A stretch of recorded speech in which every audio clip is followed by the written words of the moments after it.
At the pace David Baldacci writes books 2 a year, he's quickly becoming a regular at this table. He shot to fame when his first novel, Absolute Power, was made into a Clint Eastwood movie. Remember that. The best-selling author is known for his insider approach to political thrillers. His new book, The Target, is no exception, revisiting a popular character, assassin. His name is Will Roby. David Baldacci, good morning and welcome back to the CBS This Morning table. Good morning, thank you. So I read one review that says this is your best thriller yet. I mean, you read this book and it's like boom, boom, boom, because so much is happening. And once again, you always seem to be timely. The first time you were here, you joined us in the wake of the Secret Service sex scandal. Right. Then again, you were here with the General Petraeus sex scandal. Right. And now there's a story about a white supremacist in the news, which is also in your book, right. And North Korea, which is also in your book. Maybe I should start writing picture books so bad things won't happen. Yeah, I mean, it's been fortunate and unfortunate, obviously, with people that some of the topics I write about take place in the real world. But those are the sort of things that interest me. You know, people live in the gray areas of life and collide from time to time, and bad things happen. And putting good people into bad situations and see if they can survive or not, that fascinates me. This book, The Target, is about a high-risk, very unusual assassination, right? Tell us about it. Roby and Reel, partners, are tasked by the president to take out... Jessica Reel, she's a woman. Yes, Jessica Reel is a woman, and quite a woman. Yeah. She's tougher than Will Roby, and he would admit that.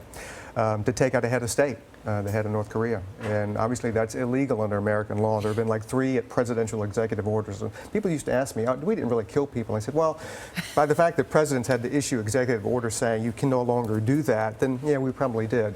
So since it's illegal, if it runs awry and goes bad, everybody's going to go down. And the president's going to get impeached and convicted, and he's going to lose his job. And Roby and Reel's lives will be over as well. Wow. And in the middle of that, there's an attempt on the president's life, too. So you've got 2 going on at the same time. There's a lot going on, and a third subplot in this is Reel's past comes back to haunt her. Yep. And so a great deal of the book is devoted to Roby and Reel having to fight that demon as well. He has a very active imagination, Yes, David I was Baldacci. certainly going to ask you that. What do you start with? I typically start with a character and then put them into a plot that I find interesting. I don't write for my readers. I feel really bad about that. It sounds sort of selfish that I write for myself, but I've always thought I don't really know my readers, but I know myself.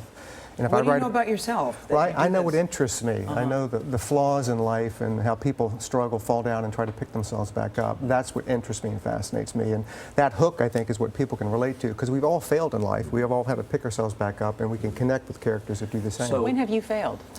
Oh, I failed a lot in life. Failed a lot in life, yes.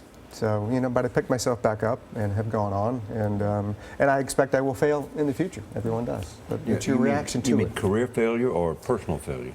Some of both. I like to keep a balanced life. Yeah. You've also written. Go ahead. No, Go but ahead. I mean, you've been very successful. Yes. I mean, how many millions have you sold? 100 million? Yes. Yeah. What have you learned about writing? I've learned that readers. It's not a craft you ever master, and you don't get good at it by doing the same thing over and over. In most other occupations, you do. If I'm a pilot, I would never be on a plane when a pilot says, I've done it this way for 30 years. Today, I'm going to try something different. Yeah, please don't. Not while I'm there. Right. But you also did your first teenage novel, and you did it under a different name. I sold it to, Why did you not want to Scholastic use... under the name Janus Pope, Janus with the 2-faced Roman god. I wanted the publishers to buy it for the book, not the name. And so when I walked into Scholastic, they thought I was a Brit, the way the book is written. They thought I was coming over from England to meet with them. When I walked into Scholastic in New York, they were really surprised that it was me. Thank you, David Baldacci. Great to have you here. We should note The Target goes on sale Tuesday.